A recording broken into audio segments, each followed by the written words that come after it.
എല്ലാവർക്കും നമസ്കാരം. ഹിന്ദി മിത്രം എന്ന ഈ യൂട്യൂബ് ചാനലിലേക്ക് ഏവർക്കും സ്വാഗതം.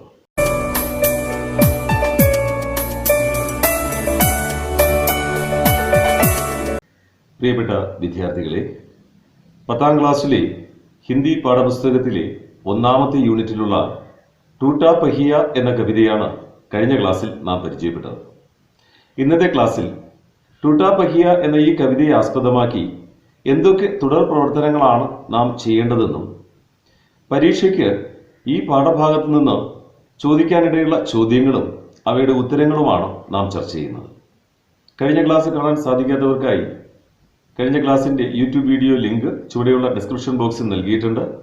അത് കണ്ടതിന് ശേഷം ഇന്നത്തെ ക്ലാസ് ശ്രദ്ധിക്കേണ്ടതാണ്. കുട്ടികളെ, ഇതുവരെയും ഈ ചാനൽ സബ്സ്ക്രൈബ് ചെയ്യാത്തവർ ദയവായി ചാനൽ സബ്സ്ക്രൈബ് ചെയ്ത് കാണുക.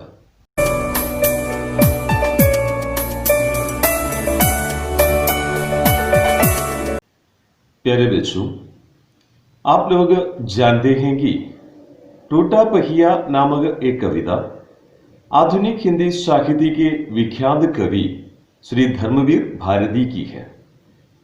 പ്രിയപ്പെട്ട കുട്ടികളെ, നിങ്ങൾക്കറിയാം, ടൂട്ടാ പഹിയ എന്ന ഈ കവിത ആധുനിക ഹിന്ദി സാഹിത്യത്തിലെ വിഖ്യാത കവിയായ धर्मवीर भारती എഴുതിയതാണ്.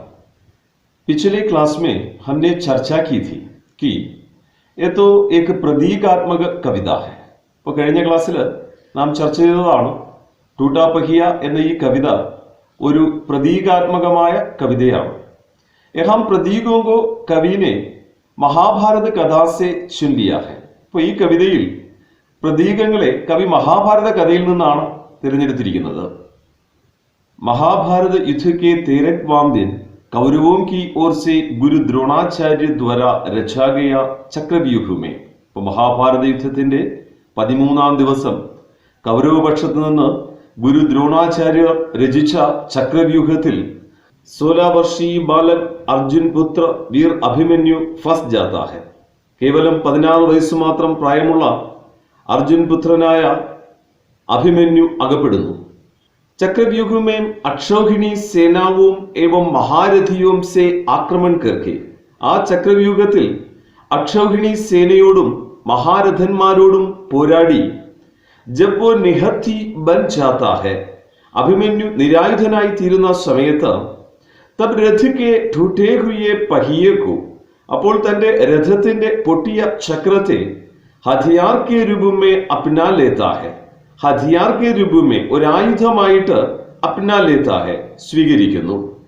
മഹാഭാരത് കഥാ കെ ഇസ് പ്രസംഗ കോ പ്രതീക് കെ രൂപമേ ഗ്രഹൺ കർക്കെ, മഹാഭാരത കഥയുടെ ഈ കഥാസന്ദർഭത്തെ ഒരു പ്രതീകമായി സ്വീകരിച്ചുകൊണ്ട് കവിനെ കവിതാമേ ആധുനിക് മാനവ് കെ ജീവൻ സംഘർഷ കാ ചിത്रण കിയാ ഹെ. കവി ഈ കവിതയിൽ ആധുനിക മനുഷ്യന്റെ ജീവിത സംഘർഷത്തെയാണ് ചിത്രീകരിക്കുന്നത്. तो देखिए बच्चों, इस कविता पाठ में हमें किन किन अनुबंध कार्य करने हैं. അപ്പോൾ ഈ കവിതാ പാഠത്തെ ആസ്പദമാക്കി നമുക്ക് എന്തെല്ലാം തുടർ പ്രവർത്തനങ്ങളാണ് ചെയ്യേണ്ടത്? पहले हमें इस कविता पाठ के प्रतीकों को सूचीबद्ध करना है. അപ്പോൾ നമുക്ക് ആദ്യം ചെയ്യേണ്ടത് ഈ കവിതയിൽ നാം പരിചയപ്പെട്ട പ്രതീകങ്ങളെ, മഹാഭാരത കഥാസന്ദർഭത്തിലുള്ള പ്രതീകങ്ങളെ ലിസ്റ്റ് ചെയ്യുക എന്നുള്ളതാണ്. ആ പ്രതീകങ്ങൾ ആധുനിക കാലഘട്ടത്ത് എന്തിനെയാണ് പ്രതിനിധീകരിക്കുന്നത് എന്ന് നമുക്ക് സൂചിപ്പിക്കേണ്ടതുണ്ട്. आपके हिंदी പാഠ്യപുസ്തക की पन्ना संख्या 22 जरा देखिए. അപ്പോൾ നിങ്ങളുടെ പാഠപുസ്തകത്തിലെ 22ാമത്തെ പേജ് ഒന്ന് നോക്കുക. वहां इसके संबंध में एक वर्कशीट भी है. അവിടെ ആ 22ാമത്തെ പേജിൽ ഇതുമായി ബന്ധപ്പെടുത്തി ഒരു വർക്ക്ഷീറ്റ് നൽകിയിട്ടുണ്ട്. സൂചന തോ ഏഹേ കി, അവിടെ നൽകിയിരിക്കുന്ന നിർദ്ദേശം ഇപ്രകാരമാണ്. കവിതാക്കെ പ്രതീകോं को चुनकर खम्फे में लिखे. ഈ കവിതയിലെ പ്രതീകങ്ങൾ കണ്ടെത്തി കോളങ്ങളിൽ എഴുതാം. വർത്തമാൻ പരിവേഷ് में പ്രതീക് കിസ്കാ പ്രതിനിധിത്വ करता होगा. ആധുനിക പശ്ചാത്തലത്തിൽ ഈ പ്രതീകങ്ങൾ എന്തിനെ പ്രതിനിധീകരിക്കുന്നതാകാം? എഫി ലിഖെ, ഇതും എഴുതാം എന്നാണ് അവിടെ നിർദ്ദേശം തന്നിരിക്കുന്നത്. देखिए बच्चों, हमें यहाँ कविता के हर एक प्रतीकों को सूചിബദ്ധ करना है. അപ്പൊ നമുക്കിവിടെ ഈ കവിതയിലെ എല്ലാ പ്രതീകങ്ങളെയും അവിടെ ലിസ്റ്റ് ചെയ്യേണ്ടതായിട്ടുണ്ട്. और वर्तमान परिवेश में वे किसका प्रतिनिधित्व करता है ये भी लिखना होगा. അപ്പോൾ ആധുനിക പശ്ചാത്തലത്തിൽ ആ പ്രതീകങ്ങളൊക്കെയും എന്തിനെയാണ് പ്രതിനിധീകരിക്കുന്നതെന്നും നമുക്ക് അവിടെ എഴുതേണ്ടതായിട്ടുണ്ട്. देखिए यहाँ बाएं ओर प्रतीक नामक एक शीर्षक है. ഇവിടെ ഇടതുഭാഗത്തായിട്ട് പ്രതീക് എന്ന ഹെഡിങ് കൊടുത്തിട്ടുണ്ട്. और दाईं ओर വലതുഭാഗത്തായിട്ട് കിസ്ക പ്രതിനിധിത്വ करता है, എന്തിനെയാണ് പ്രതിനിധീകരിക്കുന്നത് എന്നും ഒരു ശീർഷകം കൊടുത്തിട്ടുണ്ട്. അപ്പൊ നമുക്കിവിടെ ചെയ്യേണ്ടത് ഇടതുഭാഗത്തായി പ്രതീക എന്ന് ഹെഡിങ് കൊടുത്തിരിക്കുന്നതിന് താഴെയുള്ള കോളങ്ങളിലായിട്ട് ഈ കവിതയിൽ നിന്നുള്ള പ്രതീകങ്ങളെ കണ്ടെത്തി എഴുതുകയും അവയുടെ നേരെ വലതുഭാഗത്തെ കോളങ്ങളിൽ ഓരോ പ്രതീകങ്ങളും എന്തിനെയാണ് പ്രതിനിധീകരിക്കുന്നത് എന്നുമാണ് നമുക്കിവിടെ എഴുതേണ്ടത്. तो देखिए कविता में रथ का चित्रण है. रथ एक प्रतीक के रूप में है. അപ്പൊ ഈ കവിതയിൽ രഥത്തെ കുറിച്ച് ചിത്രീകരിക്കുന്നുണ്ട്.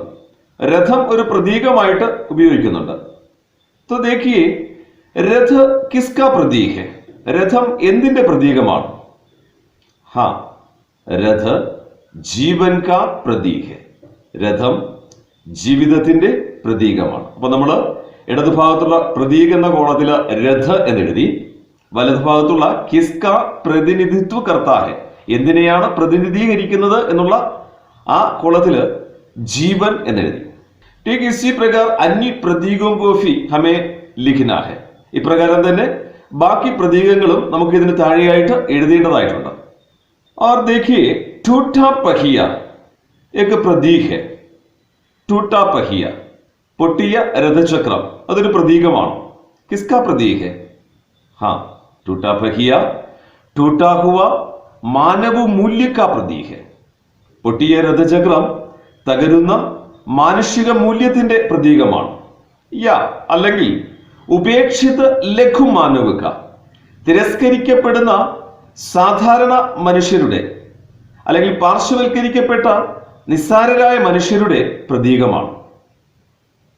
और फिर चक्रव्यूह वो भी एक प्रतीक है. ചക്രവ്യൂഹവും ഒരു പ്രതീകമാണ്. वो तो ജീവൻ की വിഷമതായി, ജീവിതത്തിന്റെ ബുദ്ധിമുട്ടുകളുടെ പ്രതീകമാണ്. അല്ലെങ്കിൽ ജീവൻ കെ സംഘർഷ കാ പ്രതീക് है, ജീവിതത്തിലെ സംഘർഷങ്ങളുടെ പ്രതീകമാണ്. അതുമല്ലെങ്കിൽ ജീവൻ കി സമസ്യായി, ജീവിതത്തിന്റെ പ്രശ്നങ്ങളുടെ പ്രതീകമാണ്. और फिर देखिए അക്ഷൗഹിണി സേന, അക്ഷൗഹിണി സേനയും ഒരു പ്രതീകമാണ്. वो तो शोषण और पीड़न की व्यवस्था का प्रतीक है. ചൂഷണ അല്ലെങ്കിൽ പീഡന സമ്പ്രദായത്തിന്റെ പ്രതീകമാണ്, അല്ലെങ്കിൽ വ്യവസ്ഥിതിയുടെ പ്രതീകമാണ് അക്ഷൗഹിണി സേന എന്ന് പറയുന്നത്. और अगला അഭിമന്യു. यहाँ അഭിമന്യു भी एक प्रतीक है. ഈ കവിതയിൽ പരാമർശിച്ച അഭിമന്യുവും ഒരു പ്രതീകമാണ്. കിസ്കാ പ്രതീക് है? എന്തിന്റെ പ്രതീകമാണ് അഭിമന്യു? हाँ, वो तो शोषित और पीड़ित साधारण जनता का प्रतीक है. ചൂഷണത്തിനും പീഡനത്തിനും വിധേയനാകുന്ന സാധാരണ മനുഷ്യന്റെ പ്രതീകമാണ്. യാ അല്ലെങ്കിൽ അധർമ്മക്കെ വിരോധി കാ പ്രതീക് है, അധർമ്മത്തിനെതിരെ പോരാടുന്ന വ്യക്തിയുടെ പ്രതീകമാണ്. യാ ദുസ്സാഹസി യുവ പീഠി കാ പ്രതീക് है, അതുമല്ലെങ്കിൽ ദുസ്സാഹസിയായ യുവ തലമുറയുടെ പ്രതീകമാണ്. അതുമല്ലെങ്കിൽ സത്യ और ന്യായ के मार्ग पर चलने वाले का प्रतीक है, സത്യത്തിന്റെയും നീതിയുടെയും പാതയിലൂടെ സഞ്ചരിക്കുന്നവന്റെ പ്രതീകമാണ് അഭിമന്യു. और आगे देखिए महारथी. यहाँ महारथी भी एक प्रतीक है. ഇപ്പൊ കവിതയിൽ പരാമർശിച്ചിരിക്കുന്ന മഹാരഥന്മാർ അതും ഒരു പ്രതീകമാണ്. എന്തിന്റെയൊക്കെ പ്രതീകമാണ്? അധർമ്മി और അത്യാചാരി കാ പ്രതീക് है, അധർമ്മികളുടെയും അക്രമകാരികളുടെയും പ്രതീകമാണ്. കൂടാതെ ശോഷക കാ പ്രതീക് ഹെ, സമൂഹത്തിലെ ചൂഷകരുടെ പ്രതീകമാണ്. ശാസക വർഗ കാ പ്രതീക് ഹെ, അധികാര വർഗത്തിന്റെ പ്രതീകമാണ്. और आगे ബ്രഹ്മാസ്ത്ര, ബ്രഹ്മാസ്ത്ര ഫി എക് പ്രതീക് ഹെ. അപ്പൊ കവിതയിൽ പരാമർശിച്ചിട്ടുള്ള ബ്രഹ്മാസ്ത്രവും ഒരു പ്രതീകമാണ്. ബ്രഹ്മാസ്ത്ര കിസ്കാ പ്രതീക് ഹെ, എന്തിന്റെ പ്രതീകമാണ് ബ്രഹ്മാസ്ത്രം? ഹാ वो तो അധർമ്മ और അത്യാചാർ കാ പ്രതീക് ഹെ, അധർമ്മത്തിന്റെയും അതിക്രമത്തിന്റെയും പ്രതീകമാണ് ബ്രഹ്മാസ്ത്രം. അല്ലെങ്കിൽ ശക്തി और അധികാർ കാ പ്രതീക് ഹെ, ശക്തിയുടെയും അധികാരത്തിന്റെയും പ്രതീകമാണ് ब्रह्मास्त्र. देखिए बच्चों, परीक्षा में इन प्रतीकों को लेकर मल्टीपल चॉइस का सवाल पूछने की संभावना है. ഇപ്പൊ പരീക്ഷയ്ക്ക് ഈ പ്രതീകങ്ങളുമായി ബന്ധപ്പെടുത്തി മൾട്ടിപ്പിൾ ചോയ്സിലുള്ള ചോദ്യങ്ങൾ ചോദിക്കാനുള്ള സാധ്യതയുണ്ട്. ജയ്സെ, ഇപ്പൊ ഉദാഹരണമായിട്ട് പറയുകയാണെങ്കിൽ ചക്രവ്യൂഹ കിസ്കാ പ്രതീക് ഹെ, ഇസ് പ്രകാർ സവാൽ പൂछेंगे. ചക്രവ്യൂഹം എന്തിന്റെ പ്രതീകമാണ്? നീച്ചെ കോഷ്ടകമേ ചോയ്സ് ദേങ്കെ, തൊട്ട് താഴെയായിട്ട് ബ്രാക്കറ്റിൽ നിങ്ങൾക്ക് ചോയ്സ് തരും. മാനവ മൂല്യക, ചക്രവ്യൂഹം മാനുഷിക മൂല്യത്തിന്റെ പ്രതീകമാണോ അതോ ജീവൻ കി സമസ്യാവുക, ജീവിതത്തിലെ ബുദ്ധിമുട്ടുകളുടെ അല്ലെങ്കിൽ പ്രശ്നങ്ങളുടെ പ്രതീകമാണോ, അല്ലെങ്കിൽ ശാസക വർഗ, ഭരണവർഗത്തിന്റെ പ്രതീകമാണോ എന്ന്. देखिए आप लोगों को मालूम है, അപ്പൊ നിങ്ങൾക്ക് കൃത്യമായിട്ട് ഇതിന്റെ ഉത്തരം അറിയാം. यहाँ उत्तर के रूप में हम लिख सकते हैं ചക്രവ്യൂഹ ജീവൻ കി സമസ്യാവോ കാ പ്രതീക് ഹെ. അപ്പൊ ഇവിടെ നമുക്ക് ഉത്തരമായിട്ട് എഴുതാൻ സാധിക്കും ചക്രവ്യൂഹം എന്തിന്റെ പ്രതീകമാണ്? ജീവൻ കി സമസ്യാവോ കാ പ്രതീക് ഹെ, ജീവിതത്തിലെ പ്രശ്നങ്ങളുടെ അല്ലെങ്കിൽ ബുദ്ധിമുട്ടുകളുടെ പ്രതീകമാണ്. അപ്പൊ ഇത്തരത്തിൽ ഈ കവിതയിലെ മറ്റ് പ്രതീകങ്ങളെയുമായി ബന്ധപ്പെടുത്തിയും മൾട്ടിപ്പിൾ ചോയ്സിലുള്ള ചോദ്യങ്ങൾ നമുക്ക് പരീക്ഷയ്ക്ക് പ്രതീക്ഷിക്കാവുന്നതാണ്. इसके अलावा परीक्षा में सही मिलान करने की सवाल भी पूछ सकते हैं. ഇപ്പൊ നമ്മളിവിടെ പരിചയപ്പെട്ട ഈ മൾട്ടിപ്പിൾ ചോയ്സിലുള്ള ചോദ്യങ്ങൾ കൂടാതെ ഈ പ്രതീകങ്ങളുമായി ബന്ധപ്പെടുത്തി പരീക്ഷയ്ക്ക് സഹി മിലാൻ കർണേ കി സവാൽ ഭി പൂछ सकते हैं. ചേരുംപടി ചേർക്കാനുള്ള അല്ലെങ്കിൽ മാച്ച് ദ ഫോളോയിങ് എന്നുള്ള ഒരു ടൈറ്റിലുള്ള ചോദ്യങ്ങളും പ്രതീക്ഷിക്കാവുന്നതാണ്. ജയ്സെ, ഇപ്പൊ ഉദാഹരണമായി ബായിമോർ, ഇടതുഭാഗത്തായി टूटा पहिया, അഭിമന്യു, മഹാരഥി, ബ്രഹ്മാസ്ത്ര ആദി പ്രതീക ദേക്കർ. ഇപ്പോൾ ടൂട്ടാ പഹിയ എന്നും അഭിമന്യു എന്നും മഹാരഥി എന്നും ബ്രഹ്മാസ്ത്രം എന്നുള്ള പ്രതീകങ്ങൾ, ഏതെങ്കിലുമൊക്കെ പ്രതീകങ്ങൾ തന്നിട്ട് ദായിം ഓർ, അവയുടെ വലതുഭാഗത്തായിട്ട് ശോഷക, അധർമ്മ ഓർ അത്യാചാർ, മാനവ മൂല്യ, അധർമ്മക്കെ വിരോധി, ഇപ്രകാരം ഡിസോർഡർ ആയിട്ട് അവയുടെ ഉത്തരങ്ങളും തരാം. അപ്പൊ നമ്മൾ എന്താ ചെയ്യേണ്ടത്? യഹാ കോൻ കിസ്കാ പ്രതിനിധിത്വ കർത്താ ഹെ യെ ഡൂണ്ട് നികാൽനാ ഹെ. അപ്പൊ നമ്മൾ ഇവിടെ ചെയ്യേണ്ടത് ഇടതുഭാഗത്തുള്ള ഓരോ പ്രതീകങ്ങളും എന്തിനെയാണ് പ്രതിനിധീകരിക്കുന്നതെന്ന് ശരിയായത് വലതുഭാഗത്തുള്ള കോളത്തിൽ നിന്ന് കണ്ടെത്തി അവയുടെ നേരെ എഴുതേണ്ടതാണ്. ഇപ്പൊ ഉദാഹരണമായിട്ട് ടൂട്ടാ പഹിയ എന്ന് പറയുന്ന പ്രതീകം എന്തിനെയാണ് പ്രതിനിധീകരിക്കുന്നത്? എന്ത് തന്നെയായാലും അതിന് നേരെ കൊടുത്തിട്ടുള്ള ശോഷക അല്ല. അപ്പൊ പിന്നെ ഏതാണ്? അധർമ്മ ഓർ അത്യാചാറാണോ, മാനവ മൂല്യമാണോ, അധർമ്മയ്ക്ക് വിരോധിയാണോ, ഏതാണെന്നുള്ളത് കണ്ടെത്തിയിട്ട് ടൂട്ടാ പഹിയ എന്നുള്ള പ്രതീകത്തിന് നേരെ അതിനെ എഴുതേണ്ടതാണ്. നമുക്ക് ഇത്തരത്തിലുള്ള ചോദ്യങ്ങൾക്ക് ഉത്തരം നമ്മൾ എഴുതിയിട്ടുള്ളതാണ്, നമുക്കത് അറിയാവുന്നതുമാണ്. देखिए यहाँ टूटा पहिया किसका प्रतीक है? അപ്പൊ ഇവിടുത്തെ പൊട്ടിയ രഥചക്രം എന്തിന്റെ പ്രതീകമാണ്? ഹാ वो तो മാനവ മൂല്യ का प्रतीक है. टूटा हुआ മാനവ മൂല്യ का प्रतीक है, തകരുന്ന മാനുഷിക മൂല്യത്തിന്റെ പ്രതീകമാണ്. और फिर अभिमन्यु किसका प्रतीक है? അഭിമന്യു എന്തിന്റെ പ്രതീകമാണ്? ഹാ അഭിമന്യു അധർമ്മക്കെ വിരോധി കാ പ്രതീക് है. അഭിമന്യു അധർമ്മത്തെ എതിർക്കുന്ന വ്യക്തിയുടെ പ്രതീകമാണ്. और फिर മഹാരഥി किसका प्रतीक है? മഹാരഥന്മാർ എന്തിന്റെ പ്രതീകമാണ്? ഹാ മഹാരഥി ശോഷക കാ പ്രതീക് है. മഹാരഥന്മാർ ചൂഷകരുടെ പ്രതീകമാണ്. और ബ്രഹ്മാസ്ത്ര किसका प्रतीक है? അങ്ങനെയെങ്കിൽ ഈ ബ്രഹ്മാസ്ത്രം എന്തിന്റെ പ്രതീകമാണ്? ഹാ ബ്രഹ്മാസ്ത്ര അധർമ്മ और അത്യാചാർ കാ പ്രതീക് है. അധർമ്മത്തിന്റെയും അതിക്രമത്തിന്റെയും പ്രതീകമാണ് ബ്രഹ്മാസ്ത്രം. ഇപ്രകാരം നമുക്ക് ഈ ചോദ്യത്തിന് ഉത്തരം എഴുതാവുന്നതാണ്. ठीक है बच्चों, आगे हमें हिंदी पाठ्यपुस्तिका की पन्ना संख्या 21 का അനുബന്ധ कार्य करना है. അപ്പോൾ ഇനി നമുക്ക് നോക്കേണ്ടത് ഹിന്ദി പാഠപുസ്തകത്തിലെ 21ാമത്തെ പേജിലുള്ള ആ തുടർ പ്രവർത്തനം എപ്രകാരമാണ് ചെയ്യേണ്ടതെന്നാണ്. പെഹ്ലാ കാര്യ देखिए. അപ്പോൾ അവിടുത്തെ ഒന്നാമത്തെ പ്രവർത്തനം എന്താണെന്ന് നോക്കുക. अपने पक्षु को असत्य जानते हुए भी बड़े बड़े महारथी अकेली निहत्थी आवाज को अपने ब्रह्मास्त्रों से कुचल देना चाहे. इन पंक्तियों के ആശയ पर ചർച്ച करें.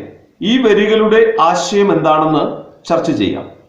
ഇത്തരത്തിലാണ് അവിടെ ഒരു ചോദ്യം തന്നിരിക്കുന്നത്. നോക്കുക, ഇവിടെ കവിതയിൽ നിന്നുള്ള 4 വരികളാണ് നൽകിയിരിക്കുന്നത്. എന്നിട്ട് ഈ വരികളുടെ ആശയം എന്താണ് എന്നാണ് അവിടുത്തെ ചോദ്യം. देखिए, इन पंक्तियों का आशय हम इस प्रकार लिख सकते हैं. ഈ വരികളുടെ ആശയം നമുക്ക് ഇപ്രകാരം എഴുതാൻ കഴിയും.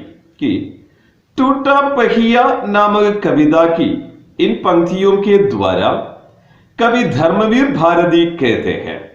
टूटा पहिया എന്ന പേരുള്ള കവിതയിലെ ഈ വരികളിലൂടെ कवि धर्मवीर भारती പറയുന്നു, महाभारत युद्ध में अपने पक्ष को असत्य जानते हुए भी, മഹാഭാരത യുദ്ധത്തിൽ തങ്ങളുടെ പക്ഷം അസത്യമാണ് എന്നറിഞ്ഞിട്ടും, അല്ലെങ്കിൽ തങ്ങൾ ചെയ്യുന്നത് അധർമ്മമാണ് എന്നറിഞ്ഞിട്ടും, ബിഡേ ബിഡേ മഹാരഥി മിൽക്ക്, വലിയ വലിയ മഹാരഥന്മാർ ഒത്തുചേർന്ന് നിഹത്തെ അഭിമന്യു पर ആക്രമൺ करते हैं, നിരായുധനായ അഭിമന്യുവിനെ ആക്രമിക്കുന്നു.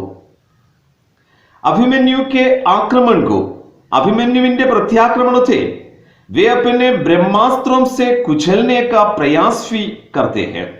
ഈ മഹാരഥന്മാർ തങ്ങളുടെ ബ്രഹ്മാസ്ത്രങ്ങൾ കൊണ്ട് കുചൽനെ കാ പ്രയാസ് भी करते हैं, ചവിട്ടിമെതിക്കുന്നതിന് അല്ലെങ്കിൽ ഇല്ലായ്മ ചെയ്യുന്നതിന് പരിശ്രമിക്കുകയും ചെയ്യുന്നുണ്ട്. നിരായുധനായ അഭിമന്യുവിന്റെ ആക്രമണത്തെ वे अपने ब्रह्मास्त्रों से कुचलने का प्रयास भी करते हैं, മഹാരഥന്മാർ തങ്ങളുടെ ബ്രഹ്മാസ്ത്രങ്ങൾ കൊണ്ട് തരിപ്പണമാക്കുന്നതിന് അല്ലെങ്കിൽ ചവിട്ടിമെതിക്കുന്നതിന് പരിശ്രമിക്കുകയും ചെയ്യുന്നുണ്ട്. ठीक इसी प्रकार समाज के अधर्मी और अत्याचारी शोषक, ഇപ്രകാരം തന്നെ ഇന്നത്തെ സമൂഹത്തിലെ അധർമ്മികളും അക്രമകാരികളുമായ ചൂഷകർ, യാ ശാസക വർഗ അല്ലെങ്കിൽ ഭരണവർഗം अपनी इच्छा के विरुद्ध आवाज उठाते, തങ്ങളുടെ ഇഷ്ടങ്ങൾക്കെതിരായി ഉയർത്തുന്ന ശബ്ദത്തെ, അല്ലെങ്കിൽ തങ്ങളുടെ ഇഷ്ടങ്ങൾക്കെതിരായി ശബ്ദമുയർത്തുന്ന ആം ജനതാ पर, സാധാരണക്കാരായ മനുഷ്യരുടെ മേൽ ആക്രമण करते हैं, ആക്രമിക്കുന്നു.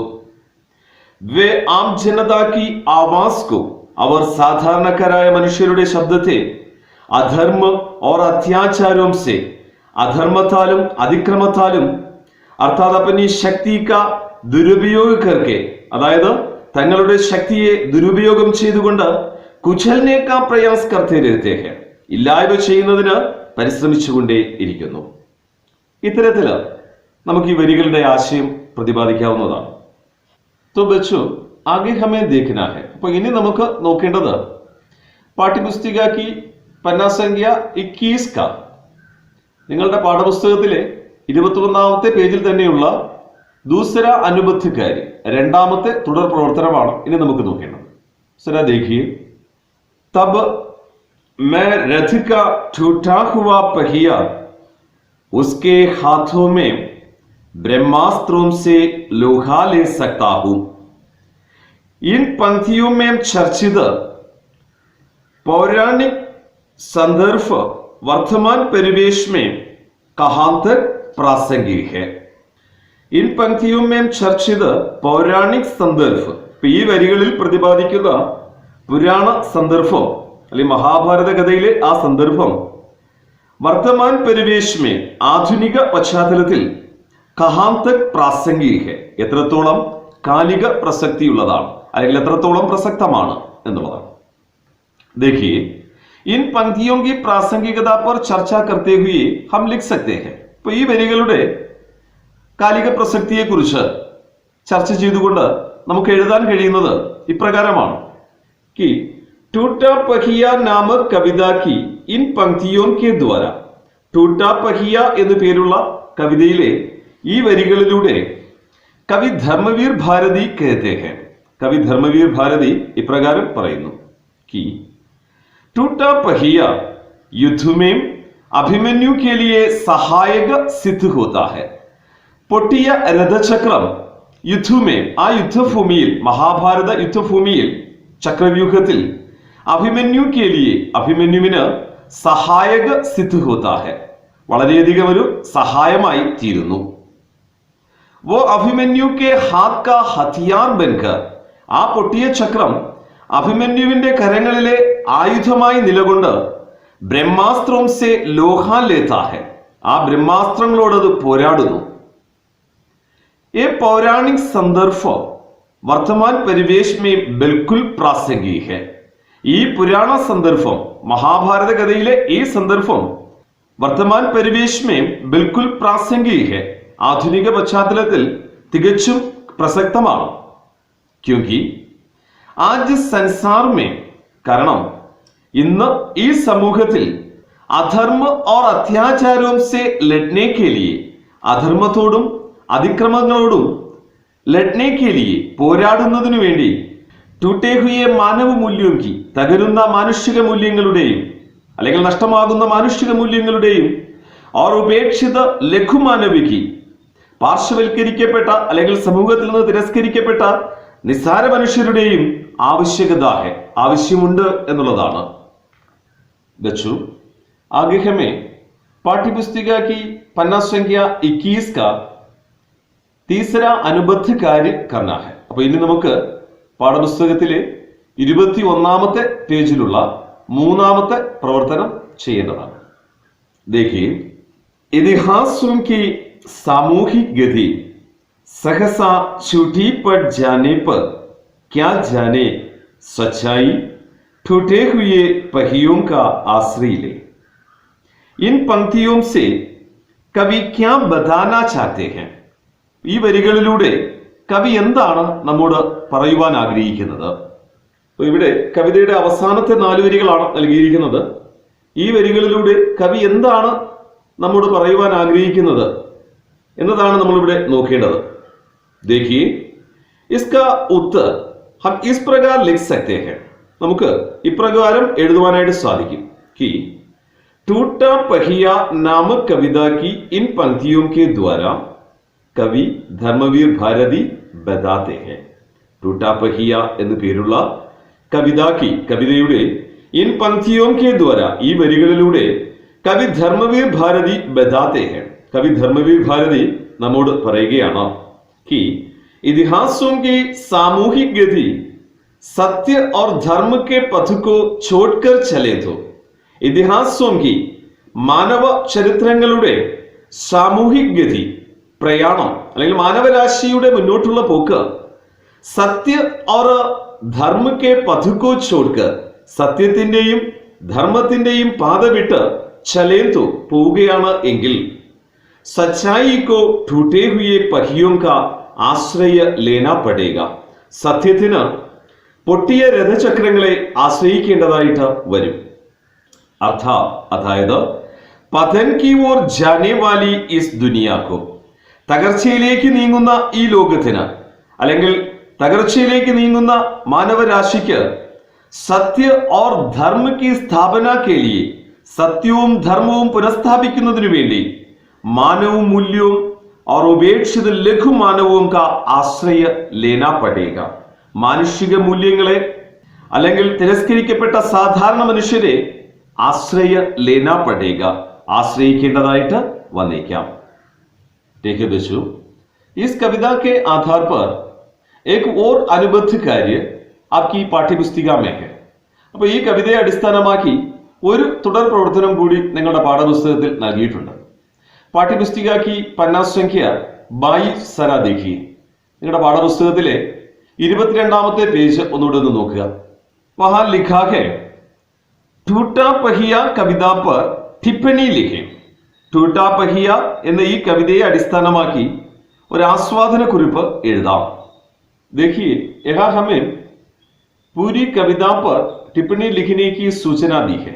അപ്പൊ ഇവിടെ നമുക്ക് പുസ്തകത്തിൽ നൽകിയിരിക്കുന്ന നിർദ്ദേശം ടൂട്ടാ പഹിയ എന്ന കവിതയ്ക്ക് മുഴുവനായിട്ട് ഒരു ആസ്വാദന കുറിപ്പ് എഴുതാനുള്ളതാണ്. लेकिन परीक्षा में इस प्रकार एक पूरी कविता पर टिप्पणी लिखने का सवाल नहीं पूछेंगे. പരീക്ഷയ്ക്ക് ഇപ്രകാരം ഒരു കവിതയ്ക്ക് പൂർണ്ണമായിട്ട് ഒരു ആസ്വാദന കുറിപ്പ് എഴുതാനുള്ള ചോദ്യം ചോദിക്കത്തില്ല. പിന്നെ എങ്ങനെയുള്ള ചോദ്യങ്ങളാണ് പരീക്ഷയ്ക്ക് വരുന്നത്?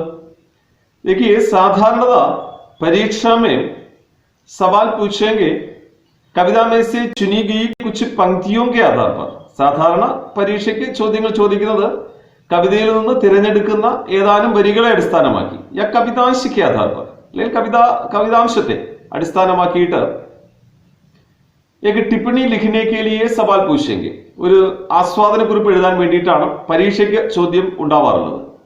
तो देखिए टूटा पहिया नामक इस कविता के आधार पर टूटा पहिया എന്ന പേരുള്ള ഈ കവിതയെ അടിസ്ഥാനമാക്കി परीक्षा में टिप्पणी लिखने के लिए सवाल कैसे पूछेंगे. പരീക്ഷയ്ക്ക് ആസ്വാദന കുറിപ്പ് എഴുതാനായിട്ട് എപ്രകാരമാണ് ചോദ്യം വരിക എന്ന് നമുക്ക് നോക്കാം. സവാൽ तो इस प्रकार होंगे. സാധാരണ ചോദ്യം ഇപ്രകാരമാണ് വരുന്നത്. मैं रथ का टूटा हुआ पहिया हूं लेकिन मुझे फेंको मत. क्या जाने कब इस दुरूह चक्रव्यूह में अक्षौहिणी सेनाओं को चुनौती देता हुआ कोई दुस्साहसी अभिमन्यु आकर घिर जाए. कवि और कविता का परिचय देते हुए कवितांश पर टिप्पणी लिखे. അപ്പൊ ചോദ്യം ചോദിക്കുന്നത് ഇപ്രകാരമാണ്. കവിതയിൽ നിന്നുള്ള ഏതാനും വരികൾ തന്നിട്ട് അല്ലെങ്കിൽ ഒരു കവിതാംശം തന്നിട്ട് കവി ഓർ കവിതാക്ക പരിചയ ദേത്തെ ഹുയെ കവിയെയും കവിതയെയും പരിചയപ്പെടുത്തിക്കൊണ്ട് കവിതാംശ് पर टिप्पणी लिखे. ഈ വരികൾക്ക് അല്ലെങ്കിൽ ഈ കവിതാഭാഗത്തിന് ഒരു ആസ്വാദന കുറിപ്പ് എഴുതുക എന്നാണ് പരീക്ഷയ്ക്ക് ചോദ്യം വരാറുള്ളത്. देखिए एक कविता पर आस्वादन टिप्पणी लिखते समय किन किन बातों पर ध्यान देना है. ഇപ്പോൾ ഒരു കവിതയ്ക്ക് ആസ്വാദന കുറിപ്പ് എഴുതുമ്പോൾ നാം എന്തെല്ലാം കാര്യങ്ങളാണ് ശ്രദ്ധിക്കേണ്ടത്? इस विषय को लेकर मैंने एक वीडियो अपलोड किया था हताशा से एक व्यक्ति बैठ गया था नामक पाठ के आधार पर. അപ്പോൾ ഈ വിഷയവുമായി ബന്ധപ്പെടുത്തി ഞാൻ നേരത്തെ ഒരു വീഡിയോ അപ്ലോഡ് ചെയ്തിട്ടുണ്ട്. ഹിന്ദിയിൽ ആസ്വാദന കുറിപ്പ് എപ്രകാരം എഴുതാം എന്ന് പറഞ്ഞിട്ട് हताशा से एक व्यक्ति बैठ गया था എന്ന പാഠത്തെ അടിസ്ഥാനമാക്കി ഒരു ആസ്വാദന കുറിപ്പ് അപ്ലോഡ് ചെയ്തിട്ടുണ്ട്. टिप्पणी लेखन के संबंध में अधिक जानकारी प्राप्त करने के लिए वो वीडियो भी जरा देखिए. टिप्पणी ലേഖനവുമായി ബന്ധപ്പെട്ട് അല്ലെങ്കിൽ ആസ്വാദന കുറിപ്പ് എഴുതുന്നതുമായി ബന്ധപ്പെട്ട് കൂടുതലായിട്ടുള്ള അറിവ് ലഭ്യമാകുന്നതിന് നിങ്ങൾ ആ വീഡിയോ കൂടെ ഒന്ന് കണ്ടു നോക്കുക. അപ്പോൾ ആ വീഡിയോയുടെ യൂട്യൂബ് ലിങ്ക് ചുവടെയുള്ള ഡിസ്ക്രിപ്ഷൻ ബോക്സിൽ കൊടുത്തിട്ടുണ്ട്, അത് ശ്രദ്ധിക്കുക. तो बच्चों अब हमें देखना है टूटा पहिया नामक इस कविता के इन पंक्तियों के प्रारंभिक पंक्तियों के आधार पर एक ആസ്വാദൻ ടിപ്പണി കേസ് लिखे. അപ്പൊ നമുക്ക് ഇപ്പോൾ നോക്കേണ്ടത് ടൂട്ടാ പഹിയ എന്ന ഈ കവിതയുടെ നമ്മളിപ്പോൾ പരാമർശിച്ച ആരംഭ വരികളെ അടിസ്ഥാനമാക്കി എപ്രകാരം ആസ്വാദന കുറിപ്പ് എഴുതാമെന്നാണ്. इस कवितांश पर टिप्पणी लिखते समय हमें पहले क्या लिखनी है. അപ്പൊ ഈ കവിതാ ഭാഗത്തെ അടിസ്ഥാനമാക്കി ഒരു ആസ്വാദന കുറിപ്പ് എഴുതുമ്പോൾ നാം ആദ്യം എന്താണ് എഴുതേണ്ടത്? पहले हमें भूमिका लिखनी है. അപ്പൊ നമുക്കിവിടെ ആദ്യം എഴുതേണ്ടത് ഒരു ആസ്വാദന കുറിപ്പിന്റെ ആരംഭത്തിൽ നമുക്ക് വേണ്ടത് എന്താണ്? ഭൂമിക. അതിനൊരു ആമുഖമാണ് വേണ്ടത്. देखिए भूमिका में कवि कविता और विषय का परिचय देना है. അപ്പൊ ഇവിടെ ആമുഖത്തിൽ നാം പ്രധാനമായിട്ടും കവി പിന്നെ കവിത അതുപോലെ തന്നെ ആ കവിതയിലെ പ്രതിപാദ്യ വിഷയം അതാണ് സൂചിപ്പിക്കേണ്ടത്. तो एक हम भूमिका के रूप में लिख सकते हैं. ഇവിടെ നമുക്ക് ആമുഖമായിട്ട് എഴുതാൻ സാധിക്കുന്നത് श्री धर्मवीर भारती आधुनिक हिंदी साहित्य के विख्यात कवि है. श्री धर्मवीर भारती ആധുനിക ഹിന്ദി സാഹിത്യത്തിലെ വിഖ്യാത കവിയാണ്. आपकी एक प्रतीकात्मक कविता है ठूठा पहिया. അദ്ദേഹത്തിന്റെ ഒരു പ്രതീകാത്മകമായ കവിതയാണ് ठूठा पहिया. इस कविता में ഈ കവിതയിൽ कवि ने महाभारत कथा को प्रतीक के रूप में ग्रहण करके तो ഈ കവിതയിൽ കവി മഹാഭാരത കഥയെ ഒരു പ്രതീകമായി സ്വീകരിച്ചുകൊണ്ട് ആധുനിക മാനവിക ജീവൻ സംഘർഷ का चित्रण किया है. ആധുനിക മനുഷ്യരുടെ ജീവിത സംഘർഷത്തെയാണ് ചിത്രീകരിച്ചിരിക്കുന്നത്. ആകെ ഹമേ കവിതാംശ് യാനി പങ്ക്തിയോം കാ വിശ്ലേഷൺ കർനാ ഹെ. അപ്പൊ ഇനി നമ്മൾ ചെയ്യേണ്ടത് ഇപ്പൊ നമ്മൾ പ്രതിപാദിച്ച ഈ വരികളെ വിശകലനം ചെയ്യുക എന്നുള്ളതാണ്. യഹാ ഹമേ പങ്ക്തിയോം കാ ആശയ. അപ്പൊ ഇവിടെ നാം വരികളുടെ ആശയം, ഭാഷ, വരികളുടെ ഭാഷാശൈലി, പ്രതീക്, അവയിൽ ഉപയോഗിച്ചിരിക്കുന്ന പ്രതീകങ്ങൾ, വിശേഷ് പ്രയോഗ്, സവിശേഷമായ പ്രയോഗങ്ങൾ, ഗീതാത്മകത, താളാത്മകത, കവിതയുടെ താളാത്മകത, ആദി കാ വിശ്ലേഷൺ കർനാ ഹെ, മുതലായവയാണ് വിശകലനം ചെയ്യേണ്ടത്. तो यहाँ हम लिख सकते हैं. അപ്പൊ ഇവിടെ നമുക്ക് എഴുതാൻ കഴിയുന്നത് ടൂട്ടെ पहिए का പ്രതീകാത്മക ചിത്രം करके, പൊട്ടിയ രഥചക്രത്തെ പ്രതീകാത്മകമായി ചിത്രീകരിച്ചുകൊണ്ട് इन पंक्तियों में कवि कहते हैं. അപ്പൊ ഈ വരികളിലൂടെ കവി ഇപ്രകാരം പ്രതിപാദിക്കുന്നു कि मैं रथ यानी जीवन का टूटा हुआ मानव मूल्य या ഉപേക്ഷിത ലഘുമാനവ हूं. ഞാൻ രഥ, അതായത് ജീവിതത്തിന്റെ ടൂട്ടാ ഹുവ മാനവ മൂല്യം യാ ഉപേക്ഷിത ലഘുമാനവ ഹൂം, പൊട്ടിയ അല്ലെങ്കിൽ തകരുന്ന മാനുഷിക മൂല്യമാണ്, അല്ലെങ്കിൽ തിരസ്കരിക്കപ്പെട്ട സാധാരണ മനുഷ്യനാണ്. ലേക്കിൻ മുझे അനുപയോഗി സമജ്കർ മത് ഫേങ്കോ, എന്നാൽ എന്നെ ഉപയോഗശൂന്യമെന്ന് കരുതി അല്ലെങ്കിൽ ഒരു പാഴ്വസ്തുവെന്ന് കരുതി മത് ഫേങ്കോ, വലിച്ചെറിയരുത്. ക്യോങ്കി ये तो जीवन के संघर्ष या സമസ്യാരൂപി ദുരൂഹ് ചക്രവ്യൂഹ. കാരണം ഇത് ജീവിതത്തിന്റെ സംഘർഷമാകുന്ന അല്ലെങ്കിൽ പ്രശ്നങ്ങളാകുന്ന ദുരൂഹമായ ചക്രവ്യൂഹമാണ്.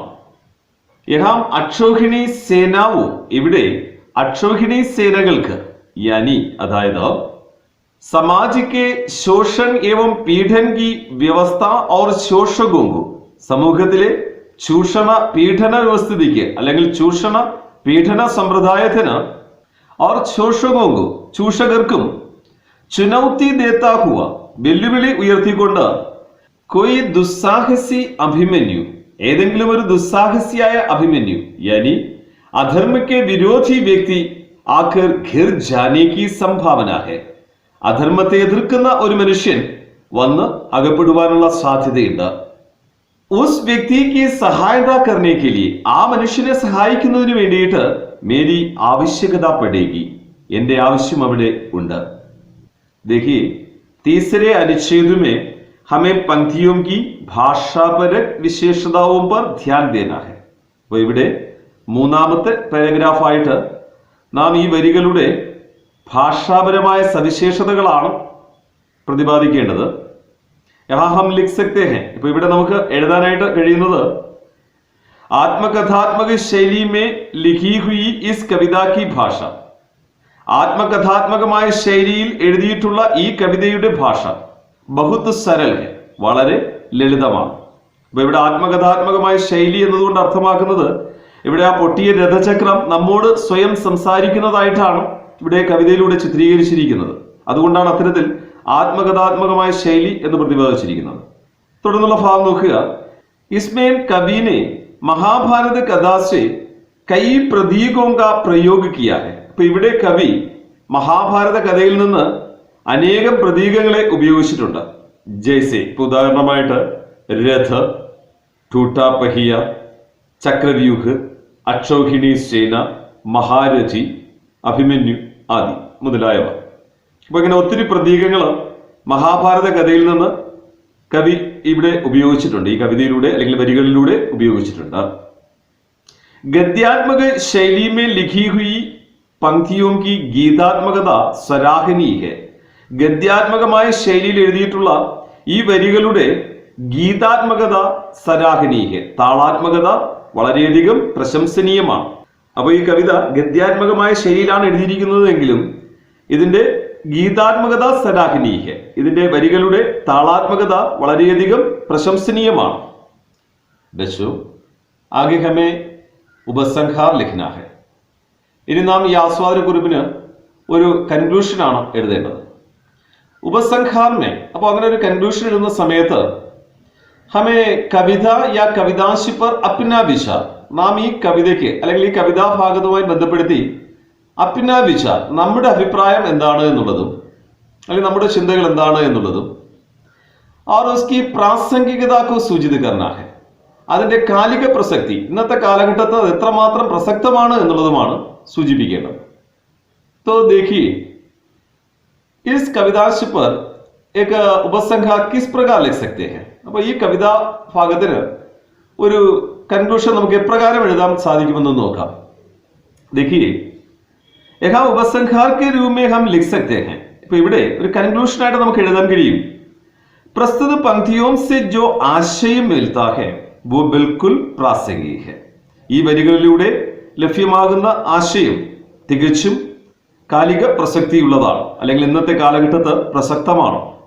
क्योंकि इस संसार में ഈ ലോകത്ത് അധർമ്മ और अत्याचार रोज बढ़ते जा रहे हैं. അധർമ്മവും അതിക്രമങ്ങളും ദിവസവും വർദ്ധിച്ചുകൊണ്ടിരിക്കുകയാണ്. അതാ यहाँ सत्य और धर्म की स्थापना के लिए അതുകൊണ്ട് ഇവിടെ സത്യവും ധർമ്മവും പുനഃസ്ഥാപിക്കണമെങ്കിൽ मानव मूल्यों और उपेक्षित लघु मानवों का आश्रय लेना पड़ेगा. മാനുഷിക മൂല്യങ്ങളെയും അല്ലെങ്കിൽ പാർശ്വവൽക്കരിക്കപ്പെട്ട അല്ലെങ്കിൽ തിരസ്കരിക്കപ്പെട്ട നിസ്സാര മനുഷ്യരെയും ആശ്രയിക്കേണ്ടതായിട്ട് വരും. देखिए बच्चों, अब हमें इस टिप्पणी के लिए एक उचित शीर्षक भी देना है. ഇനി നാം ഈ ആസ്വാദന കുറിപ്പിന് അനുയോജ്യമായ ഒരു പേര് നൽകേണ്ടതാണ്. यहाँ शीर्षक के रूप में टिप्पणी की शुरुआत में हम कविता का नाम लिख सकते हैं. അപ്പോൾ നമുക്ക് ഈ ടിപ്പണിയുടെ ആരംഭത്തിൽ ഒരു ശീർഷകമായിട്ട് ആ കവിതയുടെ പേര് അതുപോലെ തന്നെ കൊടുക്കാം. ടൂട്ടാ പഹിയ എന്ന് തന്നെ ശീർഷകം വേണമെങ്കിൽ കൊടുക്കാവുന്നതാണ്. യാ അന്യ കിസി നാം അല്ലെങ്കിൽ മറ്റേതെങ്കിലും ഒരു പേര് നമുക്കിവിടെ കൊടുക്കാവുന്നതാണ്.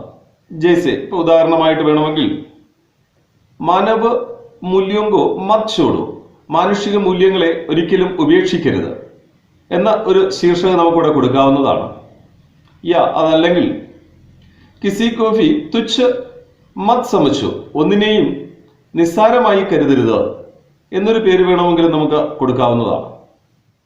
देखो यहाँ आस्वादन टिप्पणी के एक नमूने से परिचित होने का अवसर मिला है. അപ്പൊ നമുക്കിവിടെ ആസ്വാദന കുറിപ്പിന്റെ ഒരു മാതൃക പരിചയപ്പെടാനായിട്ട് സാധിച്ചു. ടൂട്ടാ പഹിയ എന്ന കവിതയുടെ പ്രാരംഭ വരികളുമായി ബന്ധപ്പെടുത്തി നാം ഒരു ആസ്വാദന കുറിപ്പ് ഇവിടെ പരിചയപ്പെട്ടു. यदि कविता की शेष पंक्तियों पर टिप्पणी लिखना है तो लिख सकते हैं. ഇനി ഒരുപക്ഷെ നിങ്ങൾക്ക് കവിതയുടെ ശേഷിക്കുന്ന അല്ലെങ്കിൽ അവശേഷിക്കുന്ന വരികൾക്ക് കൂടെ ആസ്വാദന കുറിപ്പ് എഴുതണമെന്നുണ്ടെങ്കിൽ എഴുതാവുന്നതാണ്. वो तो बहुत आसान है. അത് വളരെ എളുപ്പമാണ്. ഇനി ശേഷിക്കുന്ന വരികൾക്ക് കൂടെ ആസ്വാദന കുറിപ്പ് എഴുതുക വളരെ എളുപ്പമാണ്. इसके लिए हमें इस टिप्पणी का दूसरा अनुच्छेद मात्र बदलना है. അപ്പോൾ ഇനി ശേഷിക്കുന്ന വരികൾക്ക് ആസ്വാദന കുറിപ്പ് എഴുതണമെങ്കിൽ നാം ഈ എഴുതിയ ആസ്വാദന കുറിപ്പിലെ ദൂസര അനുച്ഛേദ് മാത്ര ബദൽനാ ഹൈ, രണ്ടാമത്തെ പാരഗ്രാഫ് മാത്രം മാറ്റിയാൽ മതി. ക്യോങ്കി വഹാം പങ്ക്തിയോ കാ ആശയ ആത്താ ഹൈ, കാരണം ഈ രണ്ടാമത്തെ പാരഗ്രാഫിലാണ് വരികളുടെ ആശയം നമ്മൾ പ്രതിപാദിക്കുന്നത്. ബാക്കിയുള്ള പാരഗ്രാഫുകൾ അതുപോലെ തന്നെ എഴുതിക്കൊണ്ട് നമുക്ക് ശേഷിക്കുന്ന വരികൾക്ക് കൂടെ ആസ്വാദന കുറിപ്പ് തയ്യാറാക്കാൻ സാധിക്കും. ഉദാഹരണമായിട്ട് ഭൂമികയായിട്ട് എഴുതിയ ആ പാരഗ്രാഫിൽ യാതൊരു മാറ്റവും വരുത്തേണ്ടതില്ല. മൂന്നാമത്തെ പാരഗ്രാഫായിട്ട് കവിതയുടെ ഭാഷാപരമായിട്ടുള്ള സവിശേഷതകളെ കുറിച്ച് പറഞ്ഞ ആ പാരഗ്രാഫിൽ മാറ്റം വരുത്തേണ്ടതില്ല. അതുപോലെ തന്നെ ഉപസംഹാരം മാറ്റം വരുത്തേണ്ടതില്ല. ഉചിതമായ പേര് കൊടുക്കുന്നതിലും മാറ്റം വരുത്തേണ്ടതില്ല. ആകെ മാറ്റം വരുത്തേണ്ടുന്നത് അതിൽ രണ്ടാമത്തെ പാരഗ്രാഫിൽ പ്രതിപാദിക്കുന്ന കവിതയുടെ ആശയം അല്ലെങ്കിൽ വരികളുടെ ആശയം, അതിന് നമ്മൾ അടുത്ത് തുടർന്നുള്ള ഏത് വരികൾക്കാണോ ടിപ്പണി എഴുതുന്നത് അപ്പോൾ ആ വരികളുടെ ആശയം മാത്രം മാറ്റി കൊടുക്കേണ്ടതായിട്ട് വരും. അപ്പോൾ നമ്മൾ രണ്ടാമത്തെ പാരഗ്രാഫ് മാത്രം ചെറിയൊരു മാറ്റം വരുത്തിയാൽ മതി. कविता की शेष पंक्तियों का आशय इस क्लास में ही हमने चर्चा की थी, याद है ना? ഈ കവിതയിലെ അവശേഷിക്കുന്ന മുഴുവൻ വരികളുടെയും ആശയം ഈ ക്ലാസ്സിൽ തന്നെ നമ്മൾ ചർച്ച ചെയ്തതാണ്. आपकी पाठ्यपुस्तिका की पन्ना संख्या 21 के अनुबंध कार्य करते समय, നിങ്ങളുടെ പാഠപുസ്തകത്തിലെ 21ാമത്തെ പേജിൽ ആ തുടർ പ്രവർത്തനങ്ങൾ ചെയ്ത സമയത്ത് നമ്മൾ ആ എല്ലാ വരികളുടെയും ആശയം ചർച്ച ചെയ്തതാണ്. അതുകൊണ്ട് തന്നെ ഈ കവിതയിലെ ശേഷിക്കുന്ന വരികൾക്ക് കൂടെ ആസ്വാദന കുറിപ്പ് തയ്യാറാക്കണമെങ്കിൽ ആ ആശയങ്ങൾ 21ാമത്തെ പേജിലെ തുടർ പ്രവർത്തനമായിട്ട് നമ്മൾ ചർച്ച ചെയ്ത ആ ആശയങ്ങൾ ഇവിടെ ആസ്വാദന കുറിപ്പിന്റെ രണ്ടാമത്തെ പാരഗ്രാഫായിട്ട് ഉപയോഗിച്ചാൽ മതിയാവും. ठीक है बच्चों, आज के क्लास में हमने टूटा पहिया नामक कविता के അനുബന്ധ കാര്യവും पर ചർച്ചയും की है. അപ്പോൾ ഇന്നത്തെ ക്ലാസ്സിൽ നാം ടൂട്ടാ പഹിയ എന്ന കവിതയുടെ തുടർ പ്രവർത്തനങ്ങളാണ് ചർച്ച ചെയ്തത്. और आस्वादन टिप्पणी के एक नमूने से परिचित होने का अवसर भी मिला है. ആസ്വാദന കുറിപ്പിന്റെ ഒരു മാതൃക പരിചയപ്പെടുന്നതിനുള്ള അവസരവും നമുക്ക് കിട്ടി. अगले क्लास में एक नए विषय को लेकर हम फिर मिलेंगे. धन्यवाद.